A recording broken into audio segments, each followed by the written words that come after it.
18 अप्रैल 1912 America का New York शहर। रात के ठीक 9:30 बजे थे और बाहर मूसलाधार बारिश हो रही थी। बादलों की गड़गड़ाहट के बीच न्यूयॉर्क के पियर 54 पर सन्नाटा पसरा नहीं था, बल्कि वहां करीब 40,000 लोगों की भारी भीड़ जमा थी। ये लोग बारिश में भीग रहे थे, ठंड से कांप रहे थे, लेकिन उनकी निगाहें समुद्र के क्षितिज पर टिकी थीं। उनके चेहरों पर उम्मीद नहीं, बल्कि एक डर और खौफ था।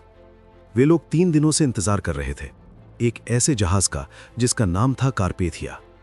कारपेथिया जहाज अपने साथ कोई खजाना या रईस यात्रियों को लेकर नहीं आ रहा था, बल्कि वो अपने साथ एक ऐसी दर्दनाक कहानी लेकर लौटा था जिसे सुनकर आज 100 साल बाद भी लोगों का दिल दहल जाता है। वो कहानी थी दुनिया के सबसे बड़े जहाज आरएमएस टाइटैनिक की। वो जहाज जिसे बनाने वालों ने खुदा को चुनौती देते हुए कहा था कि इसे तो भगवान भी नहीं डुबो सकता। लेकिन दोस्तों, कुदरत और अहंकार की उस लड़ाई में जीत कुदरत की हुई। उस काली रात ने सैकड़ों लोगों की जिंदगियां अटलांटिक महासागर के ठंडे पानी में दफन कर दी। कारपेथिया जहाज पर वो गिने चुने लोग मौजूद थे जिन्होंने टाइटैनिक के उस रौद्र रूप को, उस चीख पुकार को अपनी आंखों से देखा था। आज हम इतिहास के पन्नों को पलटेंगे और टाइटैनिक के बनने से लेकर उसके डूबने तक की हर उस छोटी गलती को परखेंगे जिसने 1500 से ज्यादा लोगों को मौत की नींद सुला दिया। नमस्कार दोस्तों, स्वागत करता हूं आपका इस वीडियो में। कहानी की शुरुआत होती है उस हादसे से करीब 3 साल पहले।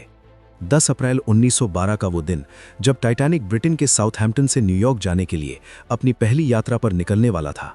तब वहां का माहौल किसी त्योहार से कम नहीं था। लोगों में टाइटैनिक के बारे में इतना सुन रखा था कि वो उसकी विशालता और उसकी सुंदरता को देखने के लिए पागल हुए जा रहे थे। ऐसा माना जाता है कि करीब 1 लाख से भी ज्यादा लोग सिर्फ उस लोहे के तैरते हुए पहाड़ को देखने के लिए बंदरगाह पर जमा हुए थे। और इतनी भीड़ टाइटैनिक को देखनी क्यों ना आती, क्योंकि टाइटैनिक था ही इतना भव्य। ये जहाज 269 मीटर लंबा था और इसकी ऊंचाई करीब 53 मीटर थी। अगर आज के हिसाब से देखें तो ये एक 17 मंजिला इमारत जितना ऊंचा था। उस समय इंसान ने लोहे की ऐसी कोई चीज नहीं बनाई थी जो इतनी बड़ी हो। ये जहाज बाहर से देखने में जितना ताकतवर लगता था, अंदर से ये किसी रईस महल से कम नहीं था। ये इतना लग्जूरियस जहाज था कि इसमें फर्स्ट क्लास यात्रियों के लिए भव्य सीढ़ियां, जिन्हें हम ग्रैंड स्टेयरकेस कहते हैं, वो थीं। इसके अलावा heated swimming pool, gym, 4 restaurants, library, Turkish bath, electric bath और बार्बर शॉप जैसी सुविधाएं थीं। आप कह सकते हैं कि टाइटैनिक समुद्र के ऊपर तैरता हुआ एक 5 स्टार होटल था। लेकिन दोस्तों, टाइटैनिक सिर्फ अपनी रईसी के लिए नहीं जाना जाता था। एक और बात थी जो टाइटैनिक को खास बनाती थी, और वो थी सेफ्टी। ये उस समय दुनिया का सबसे सुरक्षित जहाज माना जाता था। इसे बनाने वाली कंपनी व्हाइट स्टार लाइन और इसके मुख्य आर्किटेक्ट थॉमस एंड्रयूज ने इसे इस तरह डिजाइन किया था कि इसका दूसरा नाम ही अनसिंकेबल, यानी कभी न डूबने वाला जहाज पड़ गया था। आखिर इसे अनसिंकेबल क्यों कहा गया? इसके पीछे एक बहुत बड़ी इंजीनियरिंग थी। टाइटैनिक के निचले हिस्से में डबल बॉटम हल का इस्तेमाल किया गया था। हल जहाज के उस बाहरी खोल को कहते हैं जो पानी में रहता है। टाइटैनिक में दोहरी परत लगाई गई थी ताकि अगर जहाज नीचे से किसी चट्टान से टकराए तो सिर्फ बाहरी परत टूटे और अंदर जहाज सुरक्षित रहे। इसके अलावा जो सबसे बड़ा सुरक्षा कवच था वो थे इसके 16 वाटरटाइट कंपार्टमेंट्स। जहाज के निचले हिस्से को 16 अलग अलग कमरों में बांटा गया था।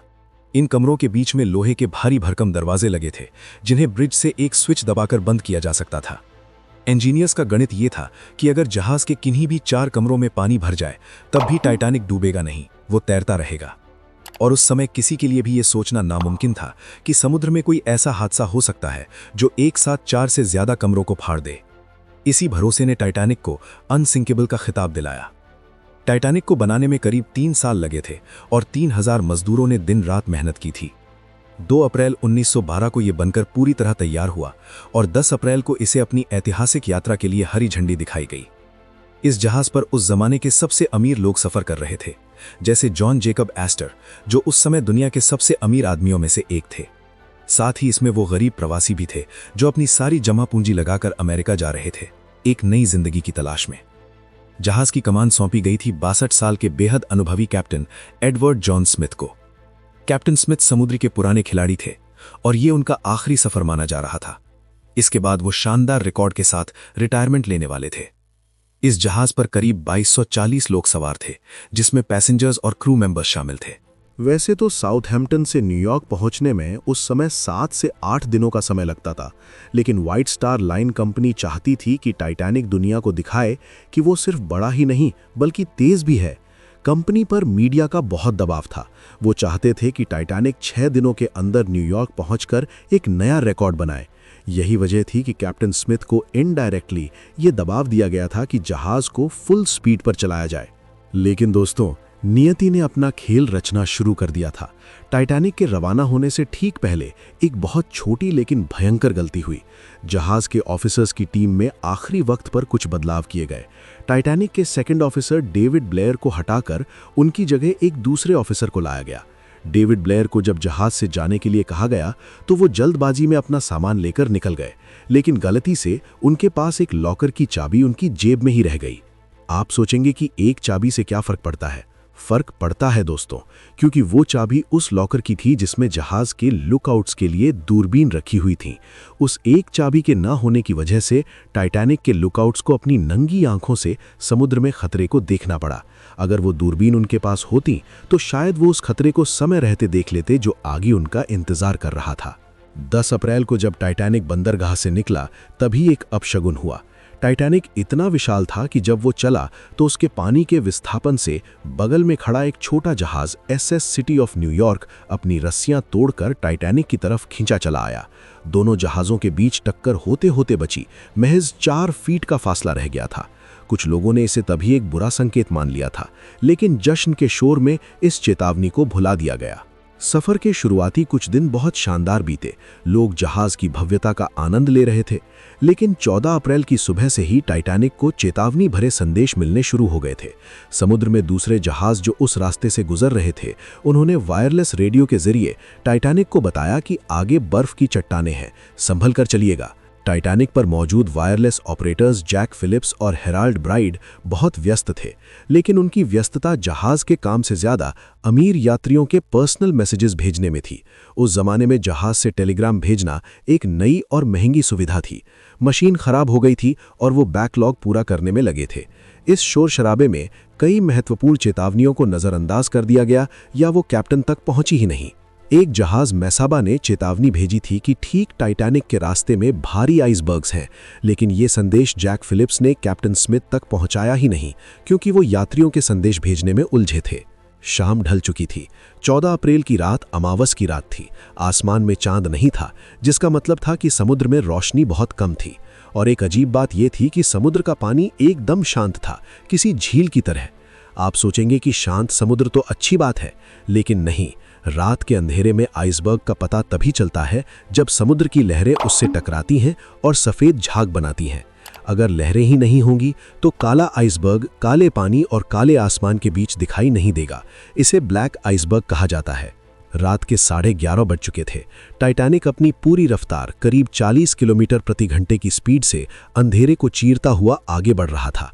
कैप्टन स्मिथ अपने केबिन में सोने जा चुके थे और जहाज की जिम्मेदारी फर्स्ट ऑफिसर विलियम मर्डॉक के हाथ में थी।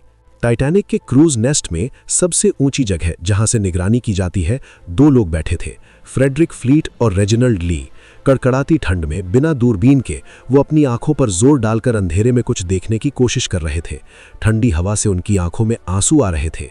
ठीक 11:48 पर फ्रेडरिक फ्लीट को जहाज के ठीक सामने एक काली परछाई दिखाई दी। पहले उन्हें लगा कि वो कुछ छोटा सा है, लेकिन जैसे जैसे जहाज करीब आया वो परछाई बड़ी होती गई।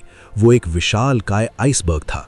फ्रेडरिक ने तुरंत 3 बार खतरे की घंटी बजाई और ब्रिज पर फोन किया। उनकी आवाज में घबराहट थी। उन्होंने चिल्लाकर कहा, आइसबर्ग राइट अहेड। ब्रिज पर मौजूद फर्स्ट ऑफिसर मर्डॉक ने खबर मिलते ही तुरंत एक्शन लिया। उन्होंने चिल्लाकर आदेश दिया, हार्ड अस्टाबर्ड, यानी जहाज को पूरी तरह बाईं ओर लेफ्ट की ओर मोड़ दो। साथ ही उन्होंने इंजन रूम को आदेश दिया कि इंजनों को फुल रिवर्स यानी पीछे की तरफ चलाया जाए।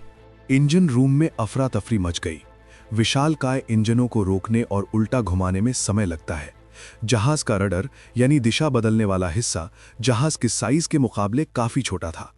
टाइटैनिक बहुत भारी था और वो अपनी फुल स्पीड में था। उसे मुड़ने में वक्त लग रहा था। वो कुछ सेकंड्स जो शायद घंटों जैसे लगे होंगे, जहाज धीरे धीरे मुड़ने लगा कि शायद वो बच जाएंगे। जहाज का अगला हिस्सा आइसबर्ग से बच गया, लेकिन 11:40 पर एक जोरदार कंपन हुआ। टाइटैनिक आइसबर्ग से सीधे नहीं टकराया, बल्कि वो उससे रगड़ खाता हुआ निकला। जहाज के दाईं तरफ यानी स्टारबोर्ड साइड आइसबर्ग ने लोहे की चादर को कागज की तरह फाड़ दिया। जहाज के अंदर सो रहे यात्रियों को बस एक हल्का सा झटका महसूस हुआ। कुछ को लगा कि शायद कोई इंजन का पंखा टूट गया है। जो लोग डेक पर थे उन्होंने देखा कि आइसबर्ग के टुकड़े टूटकर जहाज पर गिरे हैं। कुछ लोग तो हंसी मजाक में उस बर्फ के टुकड़ों से फुटबॉल खेलने लगे। उन्हें अंदाजा ही नहीं था कि उनके पैरों के नीचे मौत ने दस्तक दे दी है। लेकिन नीचे बॉयलर रूम्स में तबाही मच चुकी थी। पानी किसी झरने की तरह अंदर घुस रहा था। टाइटैनिक के वो वाटर टाइट कंपार्टमेंट्स जिन पर सबको भरोसा था वो एक एक करके भरने लगे। आइसबर्ग ने जहाज को इतनी लंबी दूरी तक चीरा था कि 16 में से शुरुआत के 5 या 6 कंपार्टमेंट्स खुल गए थे। जहाज के आर्किटेक्ट थॉमस एंड्रयूज को तुरंत बुलाया गया। जब उन्होंने नुकसान का जायजा लिया तो उनके चेहरे का रंग उड़ गया। उन्होंने कैप्टन स्मिथ को वो बात बताई जिसने सबके होश उड़ा दिए। उन्होंने कहा, कैप्टन, जहाज पानी पर तैरता रह सकता है अगर 4 कंपार्टमेंट भरे, लेकिन 5 भर चुके हैं। गणित एकदम साफ है। टाइटैनिक अब डूबेगा, इसे कोई नहीं बचा सकता। कैप्टन स्मिथ ने पूछा, हमारे पास कितना वक्त है? एंड्रयूज ने जवाब दिया, ज्यादा से ज्यादा 1 या 1.5 घंटा। रात के 12 बजे तक कैप्टन स्मिथ को वास्तविकता समझ आ चुकी थी। उन्होंने वायरलेस ऑपरेटर्स को आदेश दिया कि CQD और SOS सिग्नल भेजो, यानी हमें बचाओ, हम डूब रहे हैं। ये इतिहास में पहली बार था जब SOS सिग्नल का इतने बड़े स्तर पर इस्तेमाल किया जा रहा था। लेकिन यहाँ एक और दर्दनाक रहस्य है। टाइटैनिक से महज 37 किलोमीटर दूर यानी लगभग 20 नॉटिकल माइल्स एक और जहाज मौजूद था जिसका नाम था SS कैलिफोर्नियन। उस जहाज के क्रू मेंबर्स ने टाइटैनिक की तरफ से दागे गए रॉकेट्स और फ्लेयर्स को आसमान में देखा भी था। उन्होंने अपने कैप्टन स्टैनले लॉर्ड को बताया भी था कि सामने कोई जहाज अजीब हरकत कर रहा है, लेकिन कैप्टन लॉर्ड ने इसे नजरअंदाज कर दिया। और सबसे बड़ी बदकिस्मती ये थी कि SS कैलिफोर्नियन का वायरलेस रेडियो बंद था क्योंकि उनका ऑपरेटर सोने जा चुका था। अगर वो रेडियो ऑन होता तो शायद टाइटैनिक के सभी यात्रियों को बचाया जा सकता था। वो रोशनी देखते रहे लेकिन मदद के लिए आगे नहीं बढ़े। इधर टाइटैनिक पर मौत का मंजर शुरू हो चुका था। कैप्टन स्मिथ जानते थे कि जहाज पर 2200 से ज्यादा लोग हैं, लेकिन लाइफ बोट्स सिर्फ 1178 लोगों के लिए ही है। आधे लोग तो वैसे भी मरने वाले थे। उन्होंने आदेश दिया, women and children first. Life boats को उतारने में बहुत गड़बड़ी हुई। अफरा तफरी और डर के माहौल में पहली लाइफ बोट जिसमें 65 लोगों के बैठने की जगह थी, उसे सिर्फ 28 लोगों के साथ ही नीचे उतार दिया गया। लोगों को लग रहा था कि जहाज इतना सुरक्षित है कि ये सिर्फ एक ड्रिल है। वो अपनी गर्म कोजी केबिन्स को छोड़कर ठंडी नावों में नहीं जाना चाहते थे। जैसे जैसे समय बीता, जहाज का अगला हिस्सा पानी में डूबने लगा और पिछला हिस्सा ऊपर उठने लगा। तब लोगों को एहसास हुआ कि ये कोई ड्रिल नहीं है। अब भगदड़ मच गई। अमीर, गरीब, बच्चे, बूढ़े सब अपनी जान की भीख मांग रहे थे। 3rd क्लास के यात्रियों को तो ऊपर डेक पर आने ही नहीं दिया जा रहा था, उन्हें नीचे ही बंद रखा गया था। इस भयंकर विपदा के बीच कुछ ऐसी कहानियां भी बनी जो इंसानियत की मिसाल बन गईं। टाइटैनिक का म्यूजिक बैंड, जिसके लीडर वॉलेस हार्टले थे, उन्होंने आखिरी वक्त तक संगीत बजाना बंद नहीं किया। जब चारों तरफ लोग चीख रहे थे, तब वो बैंड डेक पर खड़ा होकर शांत धुनें बजा रहा था ताकि लोगों को थोड़ा सुकून मिले। वो जानते थे कि वो नहीं बचेंगे, फिर भी उन्होंने आखिरी सांस तक अपना फर्ज निभाया। एक और किस्सा है मेसीज डिपार्टमेंटल स्टोर के मालिक इसिडोर स्ट्राउस और उनकी पत्नी ईडा का।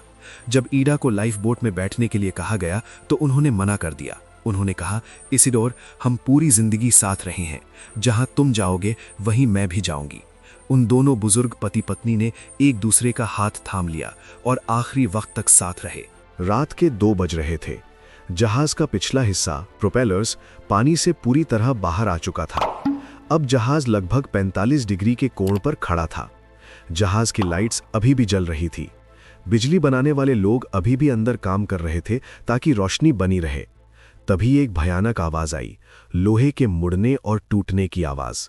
जहाज का वजन इतना ज्यादा हो गया था कि वो अपने ही भार को सह नहीं पाया और बीच में से 2 टुकड़ों में टूट गया। पिछला हिस्सा धड़ाम से पानी पर गिरा और फिर धीरे धीरे सीधा होकर पानी में समाने लगा। रात के 2:20 पर RMS टाइटैनिक पूरी तरह से अटलांटिक महासागर की गहराइयों में गायब हो गया। अब वहां सिर्फ सन्नाटा था और पानी के ऊपर तैरते हुए सैकड़ों लोग। पानी का तापमान -2 डिग्री सेल्सियस था, ये इतना ठंडा था कि इसमें गिरते ही इंसान का शरीर सुन्न पड़ जाता है।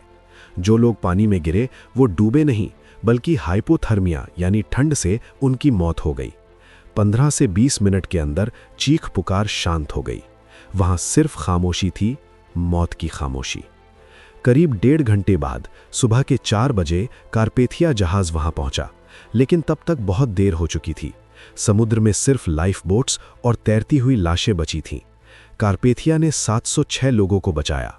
1500 से ज्यादा लोग उस रात मारे गए। इस हादसे के बाद दुनिया बदल गई। समुद्री यात्रा के नियम बदल दिए गए। हर जहाज के लिए यह अनिवार्य कर दिया गया कि उसके पास सभी यात्रियों के लिए पर्याप्त लाइफ बोट्स होनी चाहिए और रेडियो 24 घंटे चालू रहना चाहिए। लेकिन एक सवाल जो लोगों को 70 सालों तक परेशान करता रहा कि आखिर टाइटैनिक का मलबा कहाँ गया। कई एक्सपीडिशंस हुए, लेकिन किसी को कुछ नहीं मिला। फिर 1985 में एक अमेरिकन ओशनोग्राफर रॉबर्ट बेलार्ड ने टाइटैनिक के मलबे को खोज निकाला। आपको जानकर हैरानी होगी कि रॉबर्ट बेलार्ड दरअसल अमेरिकी नेवी के लिए एक गुप्त मिशन पर थे। वो समुद्र में खोई हुई 2 न्यूक्लियर सबमरीन थ्रेशर और स्कॉर्पियन को ढूंढ रहे थे। टाइटैनिक को ढूंढना तो सिर्फ एक कवर स्टोरी थी, लेकिन जब उनके पास समय बचा तो उन्होंने टाइटैनिक को खोजा और दुनिया को वो तस्वीरें दिखाईं जिन्होंने सबको रुला दिया। वैज्ञानिकों ने जब मलबे की जांच की तो एक चौंकाने वाली बात सामने आई। टाइटैनिक के डूबने की वजह सिर्फ आइसबर्ग नहीं था, बल्कि कॉस्ट कटिंग भी थी। जहाज की लोहे की प्लेट्स को जोड़ने के लिए जो कीलें इस्तेमाल की गई थीं, उनमें स्लैग की मात्रा बहुत ज्यादा थी, यानी वो कच्चा लोहा था। जब आइसबर्ग से टक्कर हुई तो वो कमजोर कीलें पॉपकॉर्न की तरह उखड़ गईं और प्लेट्स खुल गईं। अगर वो कीलें उच्च गुणवत्ता की होतीं तो शायद जहाज इतनी जल्दी नहीं डूबता और मदद आने तक टिका रहता। आज टाइटैनिक का मलबा समुद्र की तलहटी में 12,500 फीट नीचे पड़ा है। वहां एक खास तरह का बैक्टीरिया उसे धीरे धीरे खा रहा है। वैज्ञानिकों का मानना है कि आने वाले 20-30 सालों में टाइटैनिक का मलबा पूरी तरह गलकर खत्म हो जाएगा और बचेगा तो सिर्फ वो निशान जहां वो गिरा था। टाइटैनिक की कहानी हमें सिखाती है कि इंसान चाहे कितनी भी तरक्की कर ले, कितनी भी बड़ी मशीनें बना ले, लेकिन प्रकृति के आगे हम हमेशा बौने ही रहेंगे। वो अहंकार ही था जिसने कहा था ये जहाज कभी नहीं डूबेगा, और वो प्रकृति ही थी जिसने उसे उसके पहले ही सफर में खत्म कर दिया।